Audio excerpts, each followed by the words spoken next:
السلام علیکم ورحمۃ اللہ وبرکاتہ۔ الحمد للہ نحمده ونستعینه ونستغفره ونؤمن به ونتوکل علیہ ونعوذ باللہ من شرور انفسنا ومن سیئات اعمالنا من يهده الله فلا مضل له ومن يضلله فلا هادی له ونشهد ان لا الہ الا اللہ وحدہ لا شریک له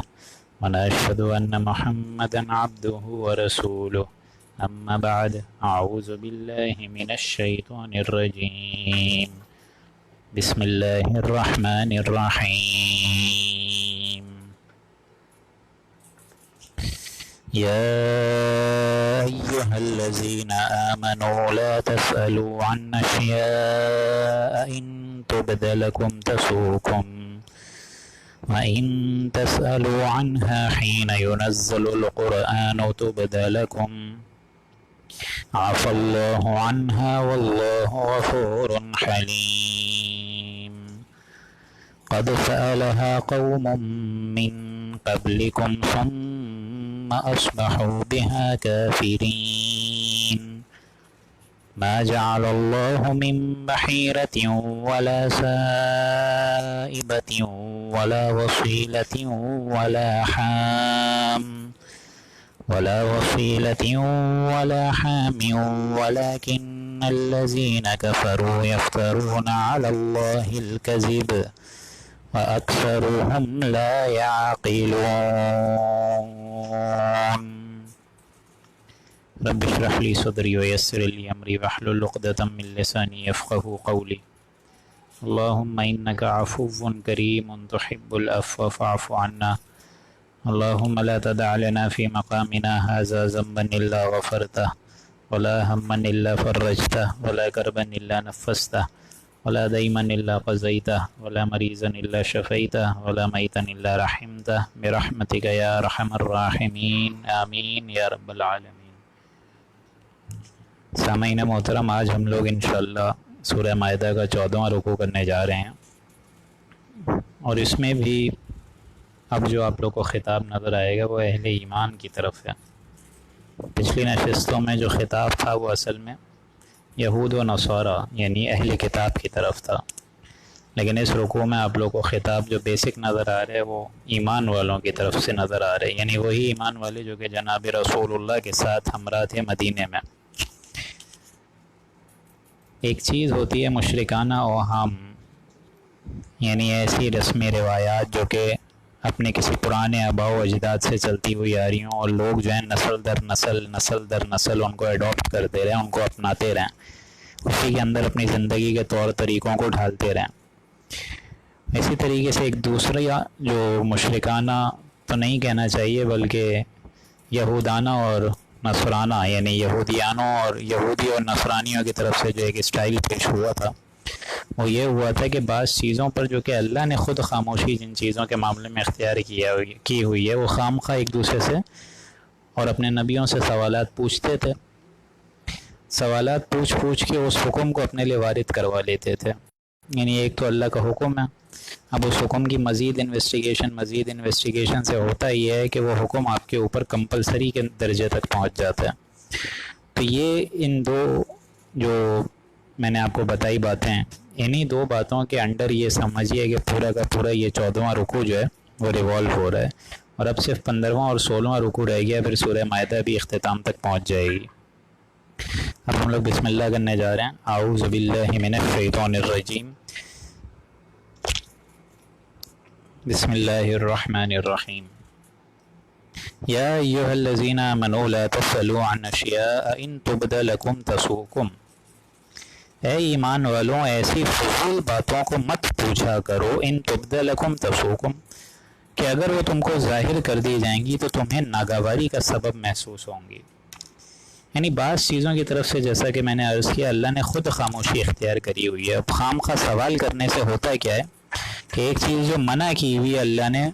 وہ الٹیمیٹلی حکم وارد ہو جاتا ہے۔ یعنی جو ایک خاص مذہبی ذہنیت ہوتی ہے یہاں اس کو اجاگر کر کے فرمایا جا رہا ہے کہ ایمان والوں تم لوگوں کو اچھا نہیں ہے، یہ شایان شان نہیں ہے کہ ایسی فضول باتیں پوچھا کرو کہ اگر جو اللہ ہی ظاہر کر دے تو تمہارے لیے یہ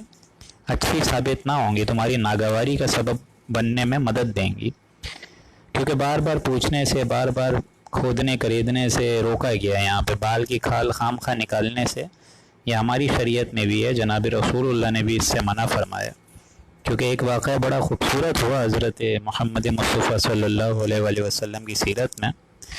کہ جس طرح سورہ آل عمران کی وہ آیت آئی تھی وَلِلَّهِ عَلَى النَّاسِ حِجُّ الْبَيْتِ مَنِ اسْتَطَاعَ إِلَيْهِ سَبِيلًا، کہ اللہ تعالیٰ نے فرض کیا ہوا ہے لوگوں پر، مطلب لوگوں کا یہ ایک طریقے سے ذمہ داری ہے، وَلِلَّهِ عَلَى النَّاسِ، لوگوں کے اوپر ذمہ داری ہے اللہ کی، کہ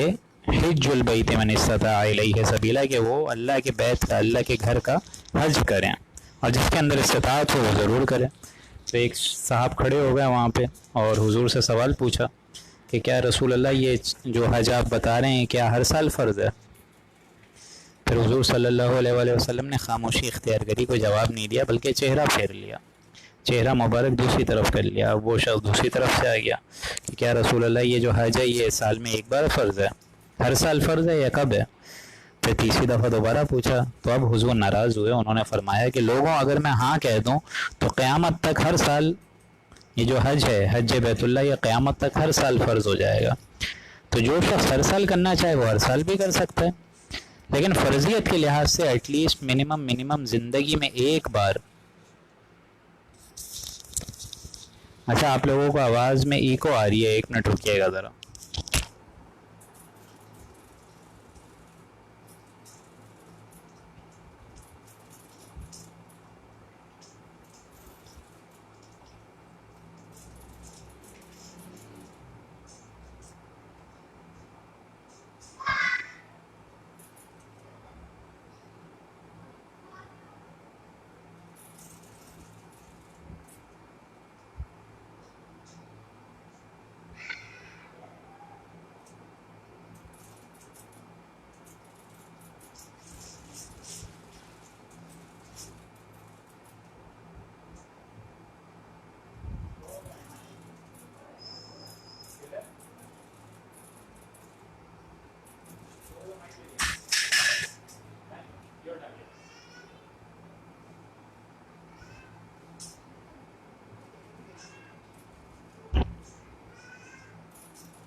آپ لوگوں کو آواز کلیئر ہے اب سب لوگوں کو؟ کیونکہ ہینڈ فری جو ہے وہ چینج کی ہے۔ اگر آواز کلیئر ہے تو مجھے بتائیے پلیز، پھر ہم لوگ سیشن کو کنٹینیو کرتے ہیں۔ آواز سب کو آ رہی ہے کلیئر؟ اعوذ باللہ من الشیطان الرجیم، بسم اللہ الرحمن الرحیم۔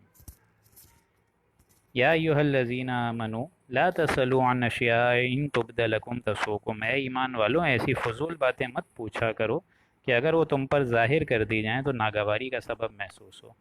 جیسا کہ ابھی ہم نے فرمایا کہ جناب رسول اللہ سے ایک دفعہ کسی شخص نے پوچھ لیا تھا، جب وَلِلَّهِ عَلَى النَّاسِ حِجُّ الْبَيْتِ کا معاملہ آیا تھا کہ لوگوں پر اللہ تعالیٰ کی طرف سے یہ فرض ہے کہ وہ اس کے گھر کا حج کریں، تو ایک شخص نے پوچھ لیا کہ کیا رسول اللہ ہر سال فرض ہے یہ؟ حضور نے کوئی جواب نہیں دیا، پھر چہرہ مبارک گھما لیا۔ اسی طریقے سے وہ دوسری طرف سے آیا، پھر پوچھا کہ کیا ہر سال فرض ہے؟ پھر تیسری دفعہ پوچھا، جس پر تیسری دفعہ پوچھنے پہ حضور صلی اللہ علیہ وآلہ وسلم ناراض ہوئے، اور انہوں نے فرمایا کہ لوگوں اگر میں ہاں کہہ دیتا تو قیامت تک ہر سال حج جو ہے وہ فرض ہو چکا ہوتا۔ تو جو شخص چاہے ہر سال کرنا چاہے کرے، بالکل کرے، لیکن فرضیت کے لحاظ سے زندگی میں ایک دفعہ انسان کو فرض ہے، یہ کرنا ضروری ہے، لیکن صاحب استطاعت کے پاس۔ لہٰذا تم بار بار سوال پوچھ کر اپنے لیے مشکل مت پیدا کر دیا کرو، اور یہی معاملہ سورہ بقرہ میں ہم لوگ پڑھ چکے ہیں۔ جب گائے کو ذبح کرنے کا حکم آیا حضرت موسیٰ علیہ السلام کی طرف سے، تو ساری قوم نے اس میں چھیڑخانی کرنا شروع کری کہ گائے کس کلر کی ہونی چاہیے، گائے کی رنگت کیا ہے، گائے کا سائز کیا ہے، گائے جو ہے وہ مطلب وہ کس جگہ ملے گی ہم لوگوں کو، کون سی کھیت میں ملے گی، یہ ساری چیزیں، یہ سارے سوالات آپ لوگ پڑھ چکے ہیں پہلے پارے میں۔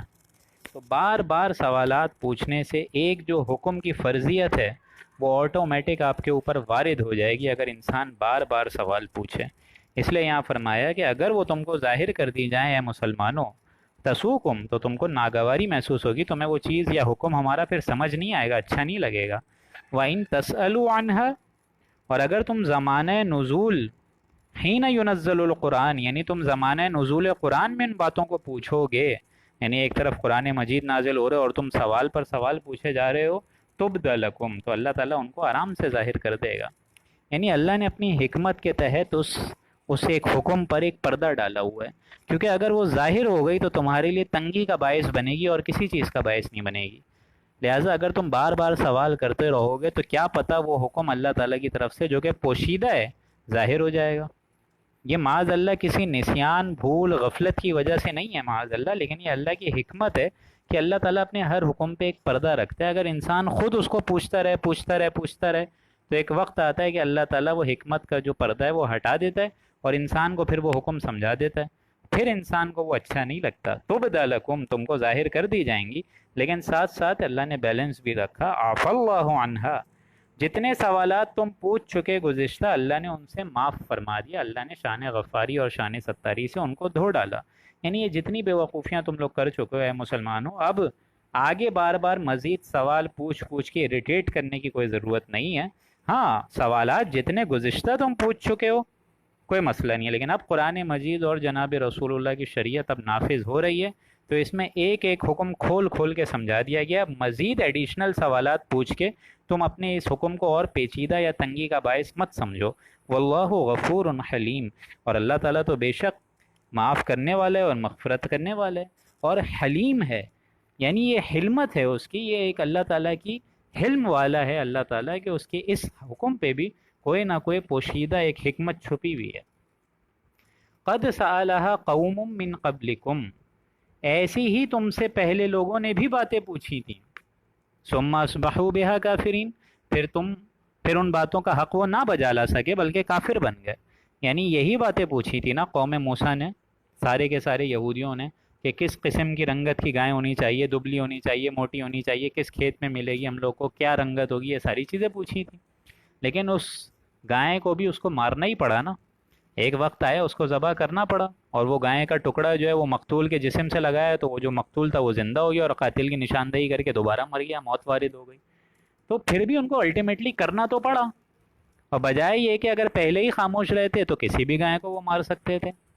لیکن بار بار وہ جو گائے کی محبت تھی یہودیوں کے دلوں میں، تو بار بار سوالات پوچھنے سے ان کا حاصل یہ ہوا کہ اللہ تعالیٰ نے بھی اس گائے کی طرف انڈیکیشن کر کے ذبح کرنے کا حکم دیا جو گائے ان کو بہت زیادہ عزیز تھی۔ ثم اصبحوا بها کافرین، پھر ان باتوں کا وہ حق نہیں بجا لا سکے، مطلب مارنے کے باوجود وہ لوگ پھر شرک کے گندے اوہام میں ملوث ہو گئے، شرک جیسی بدترین، جس کو اللہ نے کہا ان الشرک لظلم عظیم، اس میں ملوث رہے وہ۔ آیت آ رہی ہے قرآن مجید کی 103، یہ آپ لوگ کو نظر آئے گی اسی آیت سے کورسپونڈنگ جو ہم لوگ کل پڑھ چکے تھے، 97 آیات۔ ویسے اب آپ لوگ کو اندازہ ہو رہا ہوگا کہ میں بار بار آپ لوگ کو سوالات پوچھنے سے کیوں منع کرتا ہوں، کیونکہ حکم ہے اللہ کا جس کو اللہ تعالیٰ بتا دے، دل گواہی دے دے کہ ہاں بات صحیح بتائی جا رہی ہے،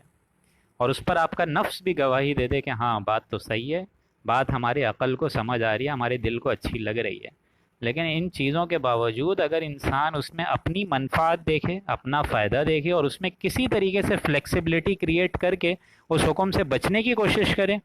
تو یہ اللہ کے غضب کو پھر دعوت دیتی ہے اور کچھ نہیں ہوتا۔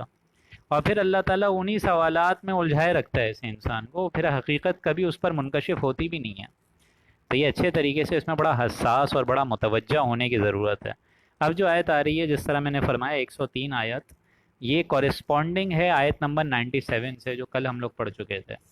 جعل اللہ الکعبۃ البیت الحرام قیاما للناس، جہاں اللہ تعالیٰ نے فرمایا کہ 4 چیزیں اللہ تعالیٰ کو بہت محبوب ہیں اور مقدس ہیں اور ان میں حرمت ہے اللہ تعالیٰ کی طرف سے، کہ وہ اللہ تعالیٰ کی طرف سے بہت تعظیم کا مقام ہے۔ ان میں پہلی چیز کیا تھی؟ کعبۃ البیت الحرام، یعنی وہ ادب کا مکان، یعنی خانہ کعبہ،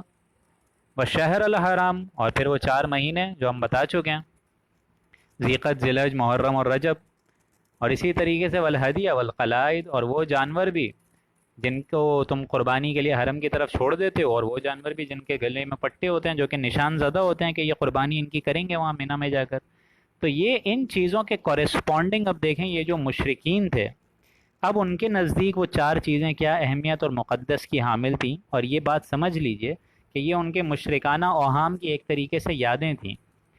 اللہ کی طرف سے یا اللہ کی کتاب میں یا اللہ کی شریعت میں یا اللہ کے پیغمبروں نے اس کی کوئی سند کوئی دلیل نہیں دی تھی، لیکن انہوں نے اسے ایک آیت نمبر 102 میں 103 میں ان چیزوں کو اڈاپٹ کیا ہوا تھا، اور وہ کیا ہیں اب آپ خود ہی پڑھ لیجئے۔ ما جعل اللہ من بحیرہ، اللہ تعالیٰ نے کسی چیز کی سند نہیں اتاری، من بحیرہ جس کو وہ بحیرہ سمجھتے تھے، ولا صائبہ جس کو وہ صائبہ کہتے تھے، ولا وسیلہ اور نہ وسیلہ کی کوئی سند اتاری، ولا حام اور اللہ تعالیٰ نے تو حامی کو بھی کوئی مقدس نہیں سمجھا۔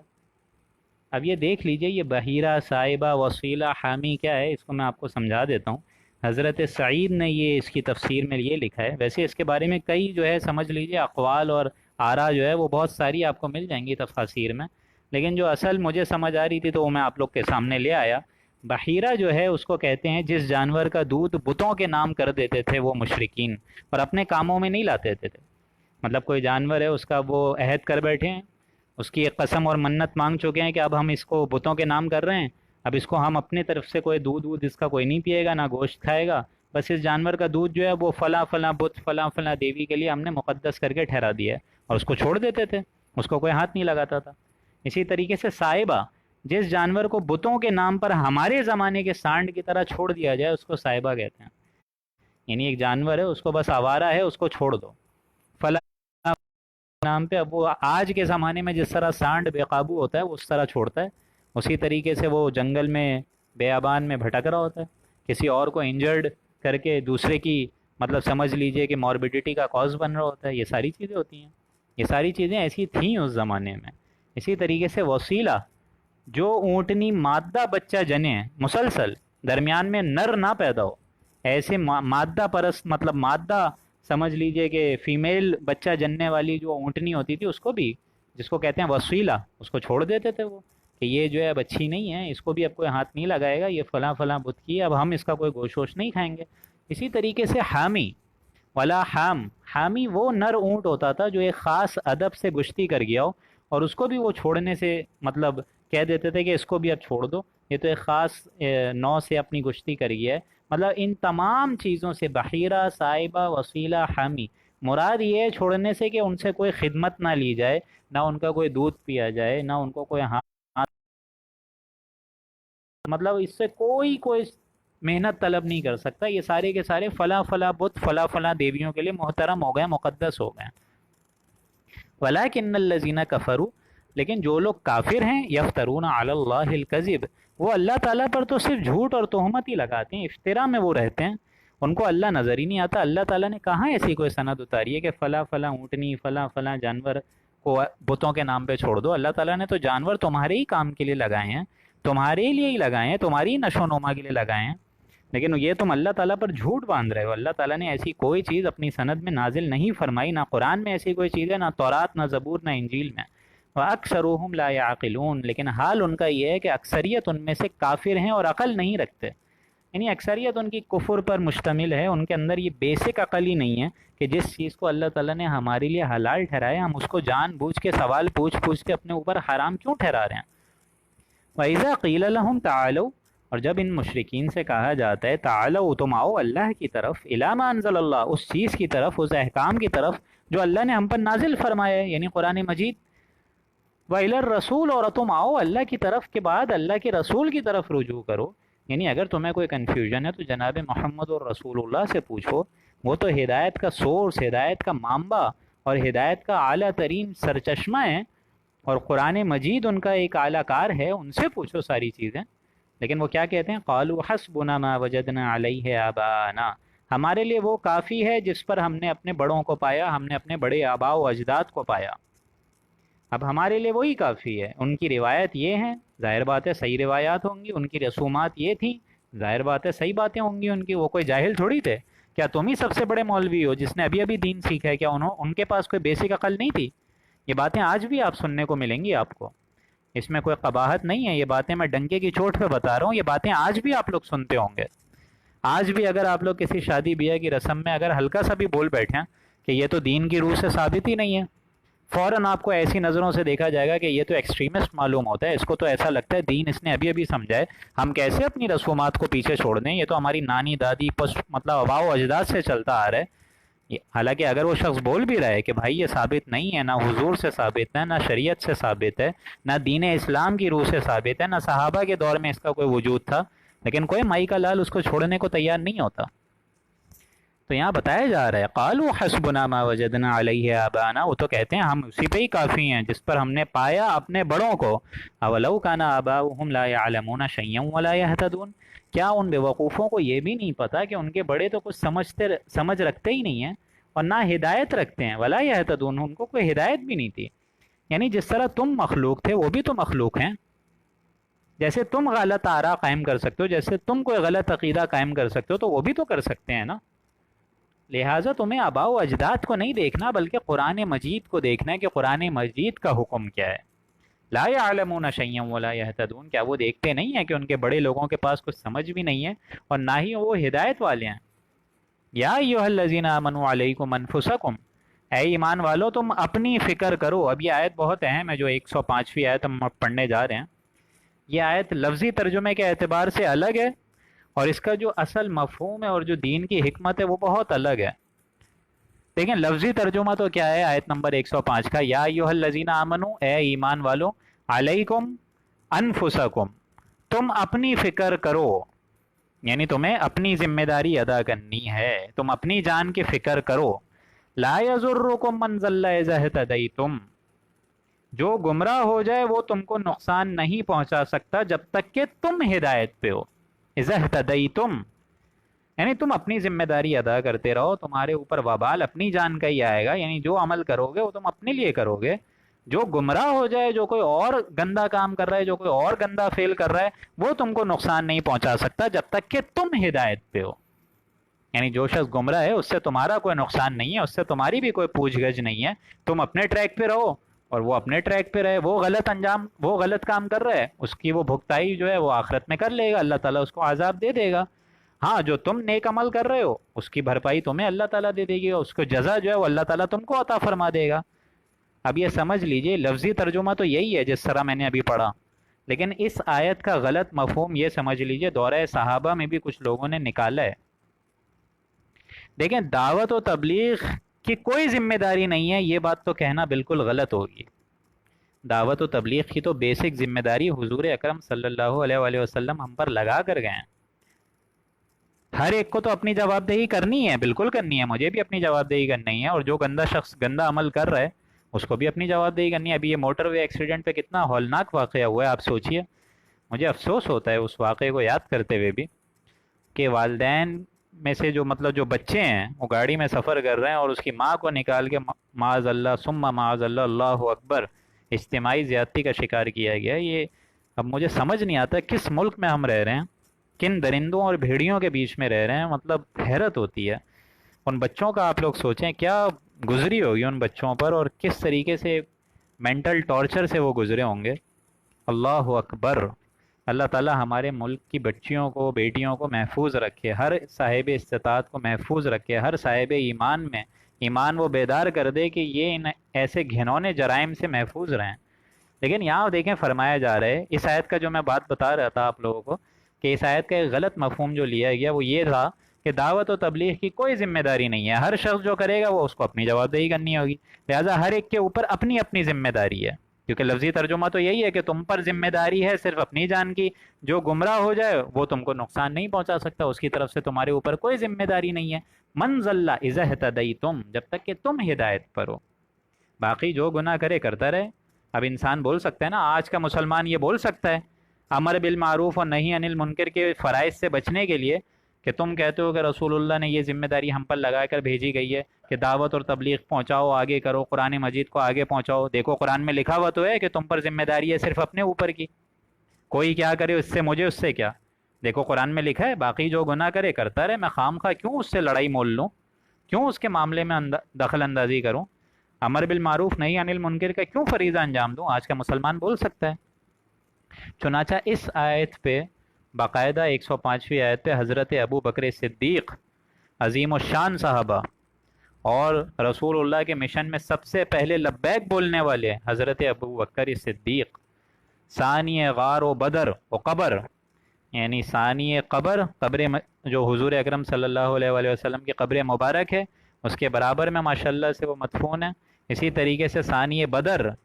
جنگ بدر، مارکہ بدر میں سب سے آگے آگے پیش رفت انہوں نے حضور اکرم صلی اللہ علیہ وآلہ وسلم کے ساتھ کری۔ ثانی بدر و قبر و لحد، یعنی لحد میں ہو، چاہے قبر ہو، چاہے بدر ہو، چاہے غار ہو، ثانی غار و بدر و لحد، یعنی یہ جنگ جو بدر سے پہلے اور آس پاس جو واقعہ ہوا غار ثور کا، اس میں بھی ان کی رفاقت رہی حضور اکرم صلی اللہ علیہ وآلہ وسلم کے ساتھ، تو ان کا بہت عظیم الشان مقام ہے۔ انہوں نے اس آیت کو دیکھا کہ یہ غلط مفہوم نکالا جا رہا ہے، تو وہاں انہوں نے خطبہ دیا باقاعدہ، اور وہ اکثر بولتے بھی تھے کہ دین میں کوئی ترمیم ہو جائے، جب تک کہ میں زندہ ہوں، ہائی میں اگر زندہ ہوں اس کے باوجود دین میں کوئی تبدیلی ہو، کیسے ہو سکتا ہے جبکہ ابو بکر صدیق زندہ ہے رضی اللہ تعالی عنہ اجمعین۔ لہٰذا انہوں نے باقاعدہ یہ خطبہ دیا کہ لوگوں میں دیکھ رہا ہوں تو کہ تم اس آیت نمبر 105 کا غلط مفہوم نکال رہے ہو۔ مفہوم تو یہی ہے کہ تم پر ذمہ داری نہیں ہے اپنی جان کی، جو گمراہ ہو جائے ٹھیک ہے، اس کا وبال اس پہ ہی ہوگا، لیکن اس کا مطلب یہ نہیں ہے کہ تم امر بالمعروف اور نہی عن المنکر کے فریضے سے بچ جاؤ گے۔ تمہاری تمام تر کوششوں کے باوجود کوئی اگر بندہ سیدھی راہ پر نہیں آ رہا ہے پھر مسئلہ نہیں ہے، لہٰذا یہ فرض تمہارے اس آیت کے ضمن میں ساکت نہیں ہوگا۔ یہ تمہارا یہ جو فرض منصبی ہے امر بالمعروف و نہی عن المنکر کا، کہ لوگوں کو اچھائی کی طرف بلانا اور بدی سے روکنا، جس کے بارے میں حدیث میں حضور نے فرمایا کہ اگر تم میں سے کوئی دیکھے کہ گناہ کا کام ہو رہا ہے، بدی کا کام ہو رہا ہے، تو سب سے پہلے اپنے ہاتھوں سے روکے اگر اس کی استطاعت ہے۔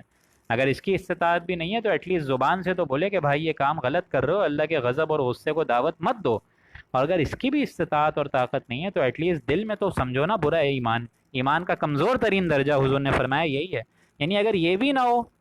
اگر ہم دل میں بھی اس گھنونے جرم کو اگر اچھا مطلب برا نہ سمجھیں، اچھا ہی سمجھیں الٹا، اور الٹا یہ سمجھیں کہ عورت کی غلطی تھی، یہ ہوا ہے نا، یہ بھی بیان تو آیا ہے نا ڈی آئی جی کا کہ عورت کی غلطی تھی، یہ معاملہ جو موٹر وے انسیڈنٹ کا ہوا ہے، لہٰذا دل میں بھی اگر تم اس کو برا نہ سمجھو تو یہ ایمان کا کمزور ترین درجہ ہے، یعنی اس کے بعد پھر ایمان نہیں ہوتا ایسے انسان کے دل میں۔ لہٰذا حضرت ابو بکر نے فرمایا کہ تم اپنی پوری کوششیں کرو، آخری خون کا قطرہ بھی انسان کی راہ ہدایت کے لیے لگا دو، اس کے باوجود اگر کوئی شخص ہدایت پہ نہیں آ رہا اور جان بوجھ کے اللہ کی نافرمانی کر رہا ہے پھر کوئی مسئلہ نہیں ہے، لیکن تمہیں اپنا پورا کا پورا مطلب یوں سمجھیے کہ energy, last drop of blood should be served in this purpose, لہٰذا یہ فرض ساکت نہیں ہو سکتا۔ اسی لیے حضور سے فرمایا تھا، آپ لوگ کو اگر یاد ہو پہلے بارے میں کیا فرمایا تھا، لا تسلوا عن اصحاب الجحیم، کہ نبی ان سے آپ کے بارے میں سوال نہیں ہوگا جو کہ اصحاب جحیم ہیں، یعنی جو کہ دوزخ میں گھسے ہوئے ہوں گے سارے کے سارے نافرمان اور مشرک، ان کے بارے میں آپ سے اے نبی سوال نہیں ہوگا کہ اے محمد ہم نے آپ کو بھیجنے کے بعد یہ کیا ہو گیا کہ اتنے لوگ جو ہیں جہنمی ہو گئے، نہیں صلی اللہ علیہ وآلہ وسلم، لا تسلوا عن اصحاب الجحیم۔ لہٰذا اس کا مطلب تو یہی ہے، فرض کریں ایک باپ ہے پوری کوشش کے باوجود بیٹے کو نہیں لا پا رہا سیدھی راہ پر، کتنے ہی باپ ہوتے ہیں مار دھاڑ کے پھر بھی نہیں آتے بچے سیدھی راہ پہ، لہٰذا اس باپ سے اس بیٹے کے بارے میں پھر سوال نہیں ہوگا کہ اگر اس نے اپنی پوری کی پوری کوشش میں کمی نہ کری ہو،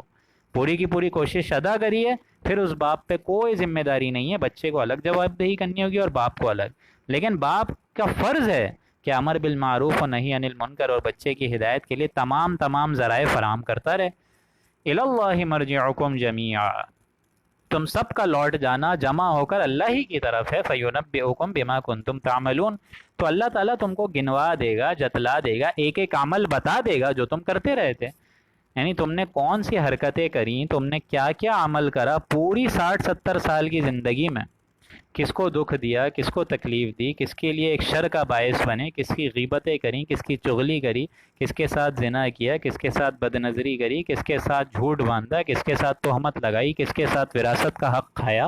یہ سارے معاملات اللہ ایک ایک کر کے بما کنتم تعملون، جو عمل تم ایک ایک کر کے گنوائے گا کہ میرے بندے تو نے یہ اس ٹائم یہ کرا، میرے بندے تو نے یہ اس ٹائم یہ کرا، یا ایھا الذین آمنوا شہادۃ بینکم، اب دیکھیں وہی اقامت شہادت کے بارے میں بڑی اہم آیات آ رہی ہیں کہ آپس میں اگر ایسا معاملہ ہو جائے ایمان والوں کے درمیان کہ اگر کوئی مر جائے تو اس کے بارے میں دیکھیں کیا حکم ہے، اور اگر وہ پیچھے چھوڑ کے چلے جائے ڈھیروں وصیت، اب چاہے 1/3 چھوڑ کر جائے یا زیادہ 2/3 چھوڑ کر جائے، جتنا بھی چھوڑ کے جائے، مال کلی کے کلی مال تو اسی کا تھا، مطلب ٹوٹل جو انکم تھی وہ تو اسی کی تھی، لیکن اب اس پر موت وارد ہو گئی، اب اس مال کا کیا کیا جائے، اور اس مال کی ڈسٹریبیوشن کے لیے کیا طریقہ عمل ہوگا اور کیا لاہ عمل ہوگا اس کو بیان فرمایا۔ یا ایھا الذین آمنو، اے ایمان والوں، آئی ایم شیور یہ آپ لوگ کو جو عربی میں توڑ توڑ کے بیان فرماتا ہوں اس سے تھوڑی بہت لوگوں کی، جس طرح ایک دفعہ ڈاکٹر بشرا نے کہا تھا کہ عربی جو ہے وہ ہمیں بھی تھوڑی بہت سکھائیں، تو آئی ایم شیور تھوڑی بہت عربی آپ لوگ اگر قرآن مجید سامنے رکھیں گے اتنی مشکل نہیں ہے۔ اللہ تعالیٰ نے عربی کو بہت سلیس اور سادہ زبان میں رکھا ہے، کافی اردو کے الفاظ جو ہیں وہ تو انہی سے نکلے ہیں۔ آپ خود سوچیں، لفظ بھی کس کا ترجمہ ہے؟ عربی کا ہی ہے نا۔ لفظ بھی کس کا مطلب وہ ہے، ڈکشنری کس میں ملے گی؟ عربک ٹیکسچر میں آپ کو ملے گی، عربک ٹیکسٹ میں ملے گی۔ تو یا ایھا الذین آمنو، اے ایمان والوں، شہادت بینکم اذا حضر احدکم، شہادت یعنی گواہی دے دینا۔ تو یہاں بتایا جا رہا ہے کہ تم لوگوں کو آپس میں گواہی دینی ہے، شہادت بینکم، آپس میں گواہی دینی ہے اور دو لوگوں کو دینی ہے۔ اذا حضر احدکم الموت، جب کہ تم میں سے کسی کو موت آنے لگے، حین الوصیہ، جب وصیت کرنے کا وقت ہو، پھر شہادت بینکم، پھر دو لوگوں کو تمہیں کھڑا کرنا ہوگا۔ یعنی فرض کریں کوئی انسان ہے، وہ مر گیا ہے، ٹھیک ہے، اب اس کے پیچھے اس کی ڈھیروں دولت ہے، اب ظاہر بات ہے اس کے جو قریب ہیں، جو کہ انہی میں سے ہیں، یعنی اسی کے خاندان میں سے ہیں، اسی کے اقربا ہیں، اسی کے رشتہ دار ہیں، قرابت دار ہیں، وہ کھڑے ہو جائیں دو لوگ، معتبر دو لوگ، یعنی جن کے اندر ایمان بھی ہو، ایسا نہیں ہو کوئی بھی آپ کسی قبیلے سے اٹھا لیں، نہیں، تو اگر ان کے اندر ایمان ہے تو وہ کھڑے ہو جائیں جب وصیت کرنے کا وقت ہو، ذوا عدل منکم، تو وہ دو شخص ایسے ہوں کہ دیندار ہوں، یعنی ان کے اندر تھوڑی بہت حمیت دین ہو، اللہ تعالیٰ کے آگے جواب دہی کا احساس ہو، اور ہوں منکم، تم میں سے ہی ہوں، یعنی کوئی باہر کا دوسرے قبیلے کا نہیں ہو۔ او آخران من غیرکم ان انتم ضربتم فی الارض ما فی الارض، اور اگر دو لوگ نہ ملیں تو دو لوگ کے علاوہ دوسرے دو لوگ بھی مل سکتے ہیں، بحیثیت یہ، بشرط یہ کہ اگر تم ان انتم ضربتم فی الارض، اگر تم کہیں سفر میں نکلے ہو اور پھر موت آ جائے، فاصابتکم مصیبت الموت، پھر موت آ جائے، یعنی ایک تو معاملہ یہ ہے کہ اگر تم اسی اپنے خاندان میں، اپنی اسی بستی میں، اپنے اسی گھر میں اگر تمہیں موت آ رہی ہو تو تمہارے درمیان وہ دو لوگ کھڑے ہوں گے جو تمہارے رشتہ داروں میں سے، قرابت داروں میں سے، ٹھیک ہے۔ لیکن اگر ان انتم ضربتم فی الارض، اگر تم کسی سفر میں نکلے ہو، فرض کرو ٹرین کا کوئی سفر ہے، دوسری جگہ چلے گئے، وہاں نیا قبیلہ ہے، اب او آخران من غیرکم، تو دو لوگ ایسے ہو جائیں گے جو کسی غیر قوم سے ہیں، یہودی ہیں، عیسائی ہیں، جو بھی ہیں، تمہارے مطلب رشتہ دار اور اقرابہ نہیں ہیں، وہ کوئی اور ہیں، اب وہ لوگ کھڑے ہو جائیں گے، لیکن بشرط یہ کہ تمہیں موت کسی اور زمین میں آئے، ان لوگوں کے درمیان نہیں آئے جو تمہارے رشتہ دار اور قرابت دار ہیں۔ اب ان لوگوں کو کرنا کیا ہے وہ سنیے، تحبسونہما من بعد الصلاۃ، تو شبہ ہو کہ اگر فرض کریں وصیت تو ہے نا، اب کیا واقعی یہ وصیت اسی شخص کی ہے کہ نہیں ہے، یا وصیت میں مال کتنا ہے، کس طریقے سے ڈسٹریبیوشن ہے، اب اس میں بارے میں تمہارے اندر یہ پینک اسٹیٹ مچا ہوا ہے، آپس میں قبیلوں میں جو ہے ایک سمجھ لیجئے ایک کیوس مچا ہوا ہے، اور یہ ہے کہ بائسنس ہے، تو اب یہ دو گواہ آ جائیں گے تو ان کو روکو، من بعد الصلاۃ، ان کو روکو، ان دو گواہوں کو نماز کے بعد، فرض کریں اجتماعی نماز ہوئی ہے، نماز کے بعد کچھ لوگ جمع ہو جائیں اور بول دیں کہ بھائی یہ وہ معتبر شخص ہیں، اشخاص ہیں، ان کو ہم روکتے ہیں اور ان سے گواہی لیتے ہیں۔ اب ان کو یہ بولنا ہے ان دو لوگوں کو، فَيُقْسِمَانِ بِاللَّهِ إِنِ ارْتَبْتُمْ لَا نَشْتَرِي بِهِ ثَمَنًا وَلَوْ كَانَ ذَا قُرْبَىٰ، کہ اب وہ دونوں خدا کی قسم کھائیں گے، ان ارتبتم، اگر تم کو شک ہے، شک یعنی اگر ان کی نیتوں میں شک ہے، فرض کریں وہ جھوٹ بول دیں، خدا نہ کرے، یا حلفیہ بیان غلط دے دیں، مطلب وصیت کو اگر بدلنا چاہیں، اگر یہ انسانوں کے درمیان شک ہے تو ان دونوں کو مسجدوں کے باہر روکیں اور ان سے اگلوائیں، کہنے پہ یہ مجبور کریں کہ اگر ان کے بارے میں لوگوں کو شک ہے، کیونکہ ہر دور میں ہر انسان کے لوگ تو موجود ہوتے ہیں نا، کیا پتہ کوئی وصیت کو بدل دے، کیا پتہ کوئی جھوٹا حلفیہ بیان دے دے۔ اب مسلمانوں کا قاعدہ یہ ہے کہ ان دو لوگوں کو مسجد کی نماز کے بعد روکیں، اور اگر تم کو شک ہو، ان ارتبتم، اب ان لوگوں سے قسم کھلوائیں، فیقسمان باللہ، پھر وہ اللہ کی قسم کھائیں گے، لا نشتری بہ ثمنا ولو کان ذا قربیٰ، کہ ہم اس قسم کے عوض کوئی نفع نہیں لینا چاہیں گے اگرچہ کوئی قرابت دار بھی ہو، ولا نکتم شہادہ، اور اللہ کی بات کو ہم پوشیدہ نہیں کریں گے، یعنی ظاہر بات ہے اللہ تعالیٰ کی اس گواہی کو ہم کیوں غلط بیان کریں گے، ہم نے کوئی جھوٹ نہیں بولا، ہم نے کوئی وصیت کو نہیں بدلا، اس وصیت کو بدلنے میں مطلب اس وصیت کو سیدھے سیدھے بیان کرنے میں ولو کان ذا قربیٰ، ہمارا کوئی قرابت دار کی طرف سے کوئی بائسنس کا بھی معاملہ نہیں ہے، ہم لوگ بلکہ سیدھی سیدھی بات کہیں گے، شہادت اللہ، بلکہ ہم تو اللہ تعالیٰ کی یہ جو شہادت ہم بیان کر رہے ہیں اس کو پوشیدہ بھی نہیں رکھیں گے. انا اذا لمن الآثمین، اگر ہم اس طرح کریں گے تو ہم تو سخت گناہ گار ہو جائیں گے، سخت ایک دم گناہ گار کی حالت میں اللہ کے آگے پھر پیش ہوں گے، اور پھر اللہ تعالیٰ ہمیں عذاب دے گا. فَإِنْ عُثِرَ عَلَىٰ أَنَّهُمَا اسْتَحَقَّا، پھر اگر اس کی اطلاع ہو کہ وہ دونوں جو وصی ہیں کسی گناہ کے مرتکب ہو جائیں. یعنی پہلے تو انہوں نے بول دیا کہ ٹھیک ہے ہم نے کوئی حلفیہ بیان نہیں لیا، ہم نے جو ہے وصیت کو بھی نہیں بدلا، بلکہ ہم تو بڑے متقیانہ انداز سے پہلے بول بھی رہے ہیں 106 آیت میں کہ ہم اللہ تعالیٰ کی پوشیدہ مطلب بات کو پوشیدہ نہیں رکھیں گے، بھلے کوئی قرابت دار ہو، ہم کوئی بائسنس کا معاملہ نہیں کریں گے. لیکن اب اگر دوسرے مسلمانوں کو یا دوسرے لوگوں کو یا اس کے دوسرے اقربا کو اور قرابت دار کو ان دو لوگوں پر شک ہو جائے پھر کیا کریں گے؟ اگر ان کو شک ہو جائے فَإِنْ عُثِرَ عَلَىٰ أَنَّهُمَا، کہ اگر ان کو یہ اطلاع ہو جائے کہ ان دونوں لوگوں نے، یعنی وہ جو پہلے دو گواہ تھے، انہوں نے جو ہے وہ اس وصیت کے معاملے میں ڈنڈی ماری ہے، حق تلفی کری ہے، یہ سارا ہو سکتا ہے نا. انہما استحقا اسما فآخران یقومان مقامہما، اب کھڑے ہو جائیں گے ان لوگوں میں سے دو مزید اور لوگ، یعنی ان قرابت داروں میں سے دو، یعنی فرض کریں وہ دو لوگ تو رہ گئے جنہوں نے ابتدائی گواہی دی، اور اگر تمہیں ان دو لوگوں کے بارے میں شک ہے تو اب مزید قرابت داروں میں سے، ان کے رشتہ داروں میں سے دو معتبر لوگ دوبارہ کھڑے ہو جائیں گے. من الذین استحق علیہم الاولیان، پھر وہ دو لوگ بھی اب بیٹھ کے اللہ تعالیٰ کے جناب میں شہادت دیں گے، یعنی گواہی دیں گے، قسم کھا کے یہ بولیں گے فَيُقْسِمَانِ بِاللَّهِ لَشَهَادَتُنَا أَحَقُّ مِنْ شَهَادَتِهِمَا وَمَا اعْتَدَيْنَا، پھر وہ دونوں خدا کی قسم کھائیں گے اور یہ بات بولیں گے کہ بالیقین ہماری یہ قسم ان دونوں کی اس قسم سے زیادہ معتبر ہے، زیادہ اہمیت کی حامل ہے، زیادہ راست ہے. وَمَا اعْتَدَيْنَا، اور ہم اس سے ذرہ بھر بھی تجاوز نہیں کرتے ہیں. یعنی جن کا حق اگر تلف ہوا ہے، حق تلفی ہوئی ہے، اب وہ دو گواہ کی حیثیت سے کھڑے ہو جائیں گے، اور یہ وصیت کے معاملے میں انہوں نے جو جھوٹی گواہی دی تھی یہ اب اس کو بیلنس کر جائے گا. یعنی اب دو مزید جب گواہ کھڑے ہو جائیں گے تو جو پہلے لوگوں نے گواہی جھوٹی کھا کے قسم پیش کری تھی وہ قسم نلیفائی ہو جائے گی. کیوں؟ کیونکہ اب دو مزید نئے گواہ کھڑے ہو گئے ہیں، اور وہ اب جا کے بولنا ہے وَمَا اعْتَدَيْنَا، اور ہم اس سے ذرہ بھر بھی تجاوز نہیں کریں گے. ہمیں یہ پوری بات کی ایشورٹی ہے کہ ہماری گواہی ان کی گواہی کے معاملے میں زیادہ حقدار ہے، زیادہ راست ہے اور زیادہ معتبر ہے، زیادہ کانفیڈنٹ ہے. اِنَّا اِذًا لَمِنَ الظَّالِمِينَ، اور ہم اس حالت میں سخت ظالم ہوں گے. یعنی اگر ہم غلط جھوٹی گواہی کھائیں گے تو ان سے بڑھ کے ظالم اب ہم ہو جائیں گے.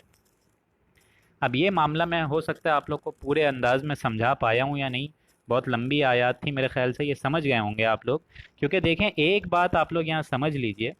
یہ جو معاملہ آتا ہے یہی معاملہ سورہ نور میں بھی آپ لوگ کو نظر آئے گا، وہاں پہ بھی اسی انداز میں آپ لوگ کو سمجھانا پڑے گا. یہی معاملہ سورہ نور میں آیا تھا کہ جب ایک شوہر دیکھ لے باقاعدہ کہ بیوی نے بدکاری کری ہے، زنا کرا ہے،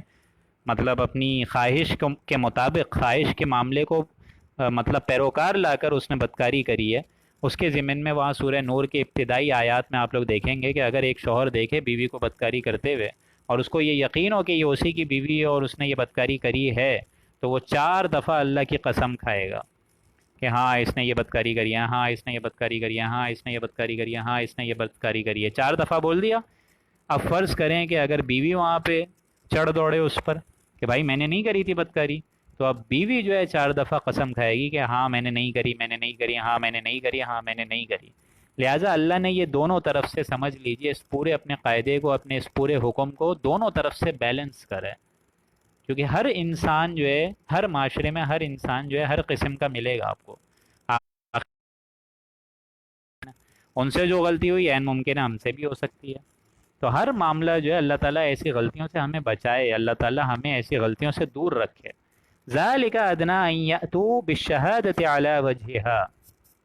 یہ قریب تر ذریعہ ہے اس امر کا کہ وہ لوگ واقعی شہادت علی وجہہا، ٹھیک طور پر شہادت کو ظاہر کر دیں، یعنی فیس ویلیو پہ اپنی گواہی کو دے دیں کہ ہاں بھائی اسٹریٹ فارورڈ انداز ہو، میں نے گواہی جو دی ہے یہ میری گواہی زیادہ حقدار ہے، اور اس طریقے سے وصیت پورے طریقے سے ایکول طریقے سے اللہ کے مطابق ادا ہو جائے گی، اللہ کے حکم کے مطابق ادا ہو جائے گی، اور اس میں اللہ کے کسی حکم کی نافرمانی نہیں ہوگی. او یخافوا ان ترد ایمانہم بعد ایمانہم، یا وہ اس بات سے ڈر جائیں کہ ان سے قسمیں لینے کے بعد قسمیں متوجہ کی جائیں گی، یعنی قسمیں لوٹا دی جائیں گی.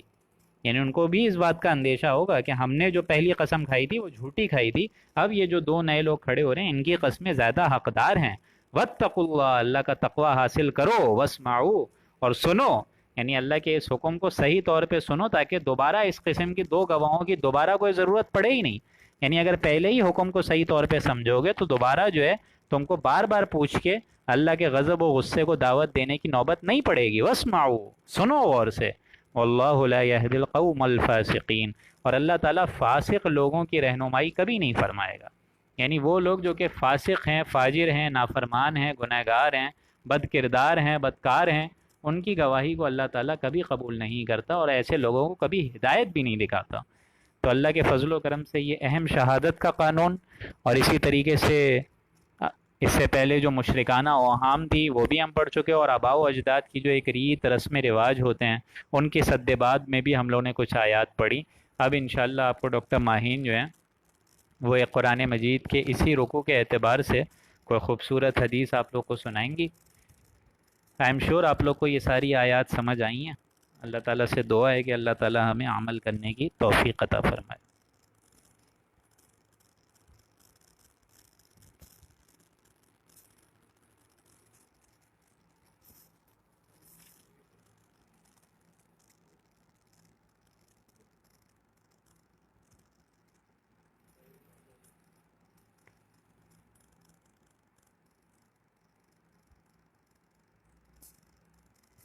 نبی صلی اللہ علیہ وسلم کا ارشاد ہے،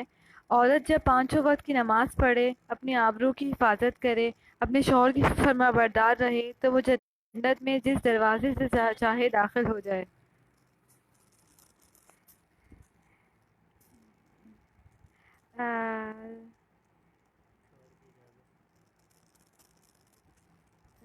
ایک اور جگہ رسول اللہ صلی اللہ علیہ وسلم نے فرمایا، خدا پر ایمان رکھنے والی عورت کے لیے جائز نہیں کہ وہ اپنے شوہر کے گھر میں کسی ایسے شخص کو آنے کی اجازت دے جس کا آنا شوہر کو ناگوار ہو، اور وہ گھر سے ایسی صورت میں نکلے جبکہ اس کا نکلنا شوہر کو ناگوار ہو، اور عورت شوہر کے معاملے میں کسی دوسرے کا کہا نہ مانے. جزاکم اللہ خیرہ. تو ان رکوع کی مناسبت سے تو خیر یہ حدیث نہیں تھی، لیکن یہ ہے کہ اللہ کے فضل و کرم سے ہم نے شوہر اور بیوی کا ایک رشتہ ایک ریکال ہو گیا جو کہ سورہ نساء اس سے پہلے کی صورت نازل ہوئی تھی. لہٰذا انشاءاللہ اگلی دفعہ آپ لوگ کو قرآن مجید کی اسی سورہ کے مطابق ہی، یعنی اسی رکوع کے مطابق آپ لوگ کو حدیث ملے گی انشاءاللہ. آج دراصل ہمارے جو صاحبزادے تھے وہ بھی بہت تنگ کر رہے تھے، لیکن انشاءاللہ بس دعا کریں کہ اللہ تعالیٰ ہم لوگوں کو اس پر عمل کرنے کی توفیق عطا فرمائے جتنا ہم نے سنا ہے، اور اللہ تعالیٰ ان احکامات کو آگے پھیلانے کی بھی توفیق عطا فرمائے. کل پرسوں جو ہمارے رکوع مبارک ہیں وہ حضرت عیسیٰ علیہ السلام پر ہیں، اور حضرت عیسیٰ علیہ السلام کی مناسبت سے جو مسلمز اور کرسچینٹی میں جو ایک عقیدے کی غیر طور پر سمجھیے کہ ایک مس انڈرسٹینڈنگ ہے اور مسکنسیپشنز ہیں، وہ انشاءاللہ دور ہو جائیں گے کل دو رکوع میں. تو اگر آپ لوگ کا کوئی کرسچن دوست ہو، عیسائی دوست ہو، اس کو بھی آپ لوگ چاہیں تو اس درس قرآن میں شامل کر سکتے ہیں. بارک اللہ لنا ولکم فی القرآن العظیم ونفعنی وإیاکم بالآیاتہ والذکر الحکیم. صدق اللہ العظیم.